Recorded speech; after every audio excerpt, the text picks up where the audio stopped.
कुछ एक करप्ट अधिकारी हैं, वो मीडिया के सामने आने से कतराते हैं, क्योंकि उनकी जो असली पहचान होती है वो लोगों को पता होती है। चंबा की स्थिति सुधारने के लिए सबसे बड़ा रोल रहता है जो हमारे प्रतिनिधि होते हैं। अगर हमारे प्रतिनिधि सोए हुए हैं तो फिर विकास नहीं हो पाता एरिया का। जब तक बच्चा रोता नहीं है तब तक तो माँ भी दूध नहीं पिलाती है। नमस्कार, मैं हूं सोमी प्रकाश प्रभेटा और आज मेरे साथ हैं सेवानिवृत्त एडीएम चंबा बी.आर. कौंडल जी। बी.आर. कौंडल जी प्रशासनिक अधिकारी रहे हैं। चंबा का इनका बहुत बड़ा अनुभव रहा है और जो सोशल मीडिया है उस पर ये काफ़ी सक्रिय रहते हैं। जनहित के मुद्दों को ये उठाते रहते हैं और बड़ी बात यह है कि जो जनहित के मुद्दे ये उठाते हैं उन पर अमल भी होता है और इसका सीधा फायदा आम जनता को हो रहा है। वर्तमान में चंबा में आए हैं तो मुझे लगा कि इनसे बातचीत होनी चाहिए। कौन से मुद्दे चंबा के हैं ज्वलंत, उन पर भी ये पकड़ रखते हैं और उनका भी ये समाधान चाहते हैं, क्योंकि चंबा से इनका काफ़ी जुड़ाव रहा है। और जब ये सेवा में थे चंबा में तो उस वक्त उनके माइंड में थे और उस वक्त कुछ बंधन था चूँकि सरकार के अधिकारी थे, लेकिन अब इन पर कोई बंधन नहीं है और ये चाहते हैं कि उनका समाधान हो। पहले तो स्वागत है सर आपका। Thank you. अच्छा, चूँकि आप चंबा में रहे हैं तो पहले वहीं से शुरुआत करें कि जो ज्वलंत मुद्दे थे आपको लगता था उस टाइम वो हल होने चाहिए थे, नहीं कर पाए, वो जिक्र होना चाहिए। सबसे पहली बात तो ये है कि जो चंबा है एक बैकवर्ड डिस्ट्रिक्ट है ये, और यहाँ पर काम करने का पोटेंशियल बहुत है, लेकिन समस्या ऐसी है कि यहाँ पर लोग, मैंने फील किया कि डिमांडिंग नहीं है। जितना डिमांड करना चाहिए सरकार से या अधिकारियों से उतना लोग आगे नहीं आते, और इसका कारण सारा यही रहा हो कि बैकवर्डनेस से लोगों में गरीबी है। लेकिन यहाँ पर जो अधिकारी होते हैं उनको अपने आप इनिशिएटिव लेने की आवश्यकता रहती है। जैसे जिस टाइम में यहाँ एडीएम था तो हमने यहाँ पर बहुत सारे स्कूलों में विज़िट किया, क्योंकि हमारा जो समाज का मेन जो नर्सरी है वो स्कूलों से निकलती है और वही कल को हमारे देश प्रदेश को चलाएगी। तो स्कूलों में जाने का मेरा जो औचित्य था वो ये था कि देखना कि स्कूल में पढ़ाई कैसी है, क्या कोई कमी तो नहीं है, वहाँ किसी चीज़ की ज़रूरत तो नहीं है जो प्रशासन कर सकता है। तो मैंने देखा यहाँ दर्जनों ऐसे स्कूलों के पास डिमांड्स आई कि हमें बहुत सारी चीज़ों की कमी है, रिपेयर करना है, कहीं पर कमरे नहीं हैं। तो हमने यहाँ लाखों रुपया जो है स्कूल के लिए जारी किया था। तो ये इनिशिएटिव हमने खुद लिया था, ना कि किसी विभाग की तरफ से आया था। दूसरा एग्जाम्पल मैं आपको देता हूँ कि यहाँ चंबा में मैंने देखा था कि हर विभाग के दफ्तरों के आगे टूटी हुई गाड़ियाँ पड़ी हुई थी और दर्जनों गाड़ियाँ यहाँ पर कई कई सालों से पड़ी हुई थी। यहाँ तक कि एक जगह तो आपके यहाँ चंबा से थोड़ा बाहर जहाँ पर मेडिकल के कोई 6-7 गाड़ियों के तो ये हाल थे कि उन गाड़ियों के नीचे से झाड़ियाँ और पेड़ निकल के वो पेड़ बड़े हो गए हुए थे और उनके कल पुर्जे जो है वो ले गए हुए थे लोग, लेकिन डिपार्टमेंट उनको ऑक्शन नहीं कर रहा था। उस टाइम यहाँ डिप्टी कमिश्नर देवेश कुमार जी थे। मैंने उनको सजेस्ट किया, मैं कहा सर इनको हमें क्यों ना इनिशिएटिव ले लें इसमें और इनको ऑक्शन किया जाए ताकि गवर्नमेंट को रेवेन्यू आए और ये जो कचरा पड़ा हुआ है अननेसेसरी ये भी खत्म हो जाएगा। तो उन्होंने तुरंत इसकी कमेटी बनाई और मुझे ही उसमें चेयरमैन लगाया। तो हमने कोई 2-3 हफ्ते के अंदर यहाँ से 3 दर्जन से ज़्यादा गाड़ियाँ जो है ऑक्शन की हैं। तो ये जो चीज़ें हैं ये अधिकारियों को खुद इनिशिएटिव लेने की आवश्यकता रहती है, ना कि ये डिमांड करें या ये एक्सपेक्ट करें कि पब्लिक आपके पास आए। जैसा कि सर ने कहा कि यहाँ के लोग डिमांडिंग नहीं है, इसीलिए चंबा का विकास नहीं हो रहा है और पिछड़ेपन का जो टैग है कहीं ना कहीं इसके लिए चंबा जिले के लोग ही जिम्मेदार हैं। अगर वो डिमांडिंग होंगे तभी तो विकास होगा। और इसके अलावा एक बात ये भी देखने को आई है कि जैसा कि इन्होंने कहा कि जब ये अपनी पोस्ट पर थे एज ए एडीएम चंबा तो वो उनको लगता था कि कहाँ पर विकास की ज़रूरत है वो करते भी थे। अब ऐसे ही डिसीजन चंबा जिले के अधिकारियों को जिम्मेदारी लेने की आवश्यकता है ताकि चंबा जिले का सही तरीके से विकास हो सके। वैसे सर आपको जैसे आप थे यहाँ पर एज ए एडीएम तो कुछ ऐसे प्रोजेक्ट भी आपने कुछ नई चीज़ें भी शुरू की थी, लेकिन कुछ ऐसी चीज़ आपके माइंड में रही हो जिसको आप करना चाहते थे लेकिन नहीं कर पाए? जब आप सरकारी अधिकारी होते हैं तो पहली बात तो है, कुछ रिस्ट्रिक्शंस होती हैं। आपको पूरी तरह से लिबर्टी नहीं होती, क्योंकि आप होली सोली डिसीजन मेकर नहीं होते हैं। आपने कई चीज़ों की अप्रूवल लेनी होती है। ध्यान में तो बहुत सारी चीज़ें थी, जैसे मान लिया यहाँ पर जो पब्लिक डिस्ट्रीब्यूशन सिस्टम है उसमें बहुत बड़ी बंगलिंग यहाँ होती है। मैंने कई बार इंटीरियर में जाकर देखा कि लोगों के जो राशन कार्ड है वो गांव के किसी मुखिया के पास ही वो सारे आपको मिल जाएंगे। कहने का तात्पर्य कि वो माल जो है, जहाँ राशन आता है, वो ज़्यादातर जो है किसी एक आदमी के घर में चला जाता है और वहीं से वो दुकान में चला जाता है। तो इसको चेक करने की आवश्यकता है, लेकिन इसके लिए बहुत मेहनत की आवश्यकता है। दूसरा, जितना हमारा ट्राइबल क्षेत्र है, न केवल आप यहाँ की बात करिए, बैकवर्ड जितने भी हमारे क्षेत्र हैं उसमें करप्शन का एलिमेंट जो है वो बहुत है। विकास के कार्यों में करप्शन बहुत ज़्यादा है। मैंने इसके ऊपर भी थोड़ा सा कार्य उस टाइम किया था। मैंने तीसा एरिया में 2-3 कैंप लगाए थे। सिर्फ करप्शन के ऊपर मैंने यहाँ के जो जिला परिषद के सदस्य हैं, BDC के सदस्य हैं, जिला और पंचायत के सदस्य हैं, इनको मैंने थोड़ा सा वहाँ पर टिप्स दिए थे। तो उनकी कॉन्शियस जागी मैंने देखा वहाँ। और ये पहली बार हुआ कि वहाँ पर एक जिला परिषद के सदस्य थे जो कि हर महीने एक चीफ इंजीनियर को रिश्वत देते थे, क्योंकि विकास के कार्य कराते थे, उनके माध्यम से पैसा आता है तो नेचुरली वो कमीशन खाते थे। और जब ये मैंने उनको थोड़ा से टिप्स दिए तो उसके बाद पहली बार कोई चीफ इंजीनियर यहाँ पकड़ा गया था। और दूसरी बात यह है कि तीसा क्षेत्र में ही हमारे एक SDM भी थे जो कि ये धंधा कर रहे थे, और लोगों ने उसकी कंप्लेंट की और उनको भी बैरियर के ऊपर नोटों की टैची के साथ पकड़ा गया था। इसके अलावा जो मेरे पास यहाँ प्लानिंग ऑफिसर था, मुझे उसकी भी बड़ी कंप्लेंट्स थी कि जितने छोटे छोटे हमारे इंडस्ट्रियल एरियाज़ हैं, छोटे छोटे उद्योग धंधे वाले हैं, उनकी इंस्पेक्शन करने जब वो जाता है तो वो कहते हैं कमीशन खाता है। तो मैंने उसको भी ट्रैप करने के प्रयास किया था, और क्योंकि पता चला था कि विजिलेंस वालों के साथ उसकी टाइप है, तो उस टाइम जो स्थानीय SP थे, मैंने उनको रिक्वेस्ट किया था कि आप इसके ऊपर काम करें, और 2 महीने के अंदर उन्होंने इसी सर्किट हाउस में उनको पैसे लेते हुए पकड़ लिया था।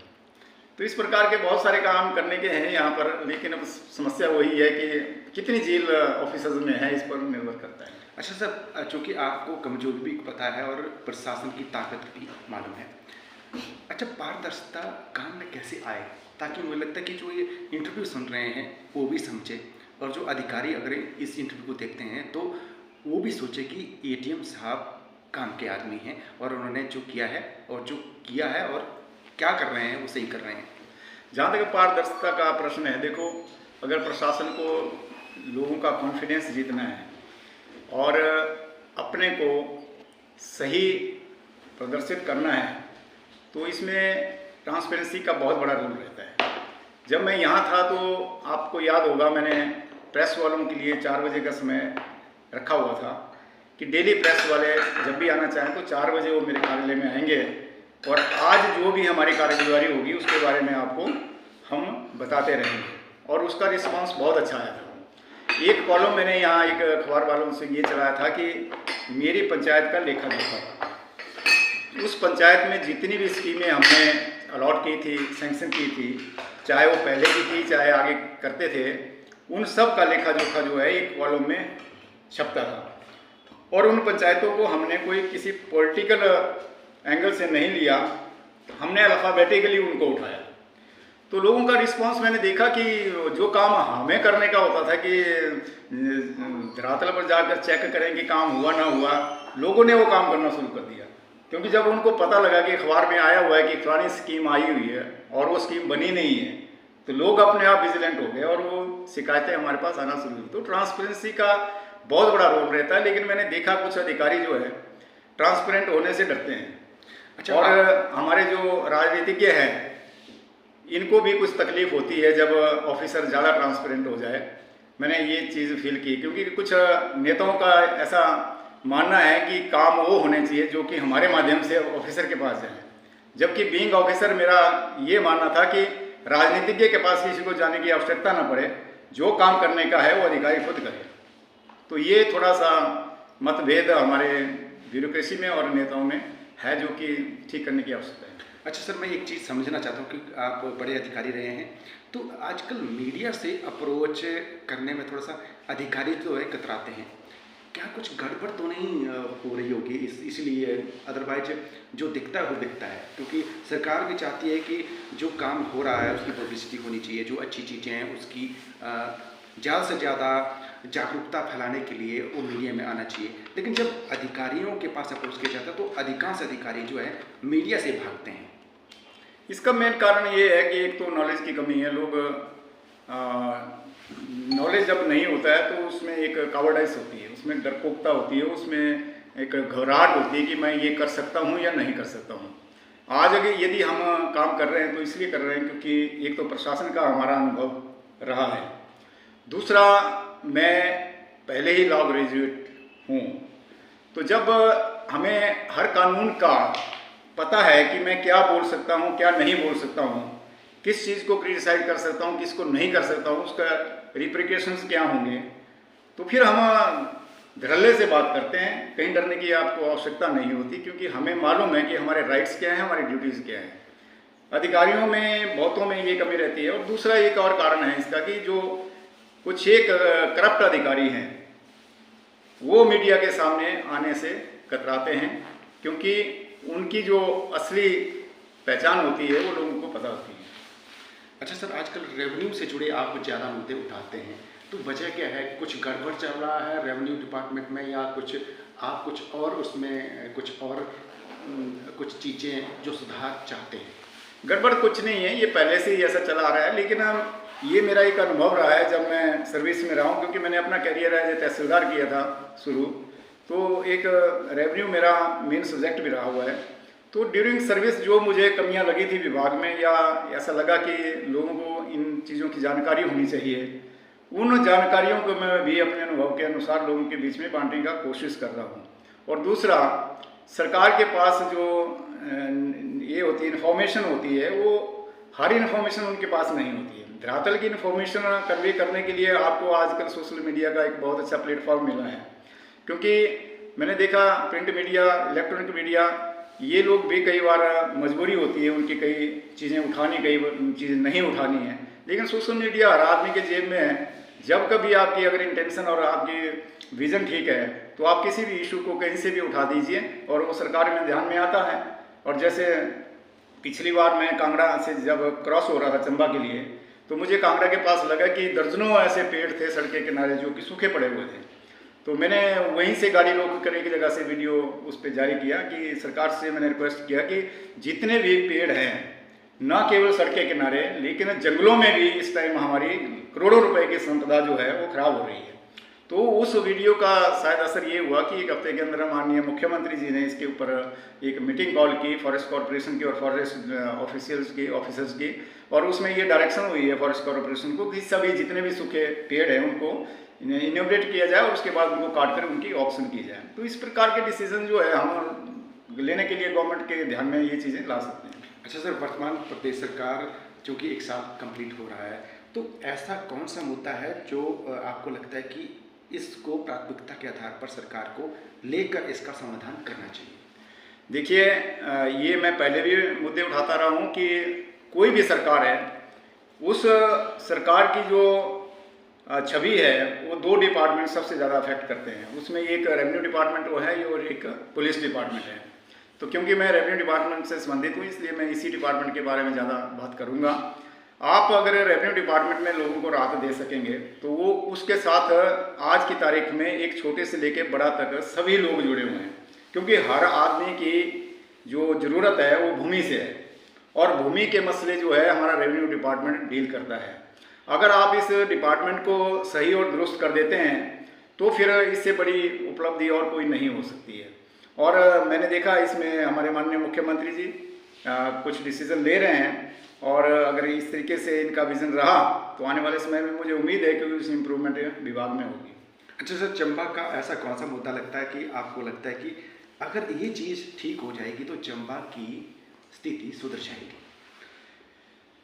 चंबा की स्थिति सुधारने के लिए सबसे बड़ा रोल रहता है जो हमारे प्रतिनिधि होते हैं।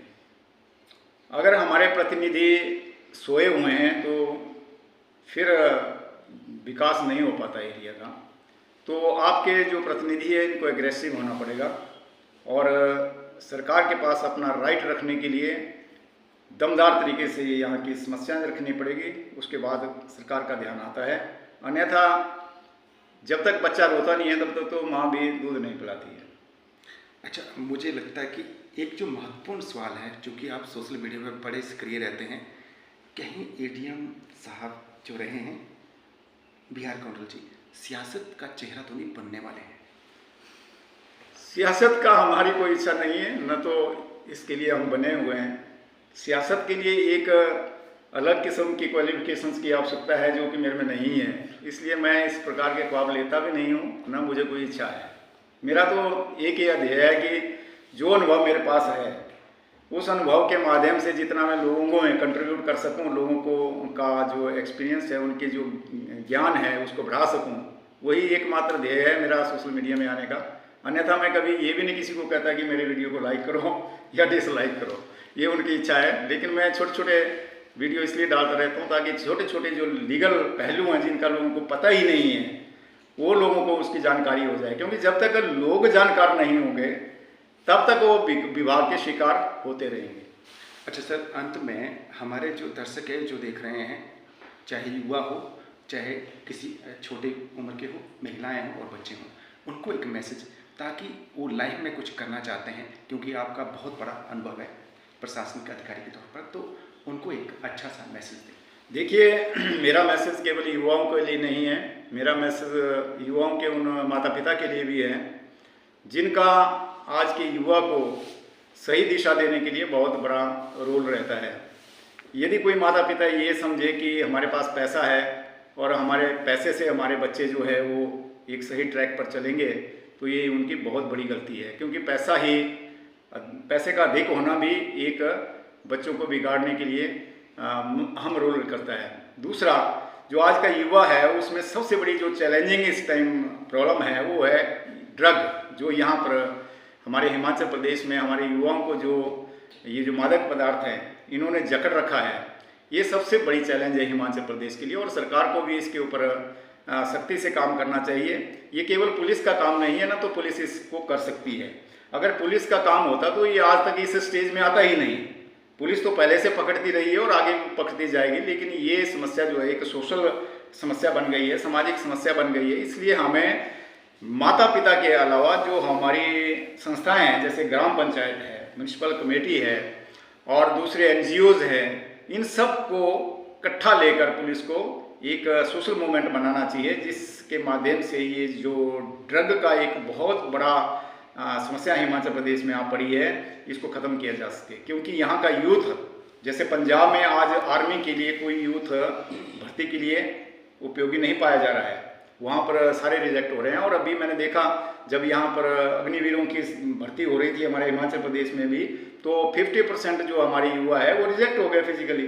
तो इसका क्या कारण है? इसका कारण यही है कि बच्चों के लिए जो खान पीन है और ये जो ड्रग्स हैं, ये उनकी फिजिक को, उनको मानसिक स्थिति को खराब कर रही है, जिससे क्राइम भी बढ़ रहे हैं।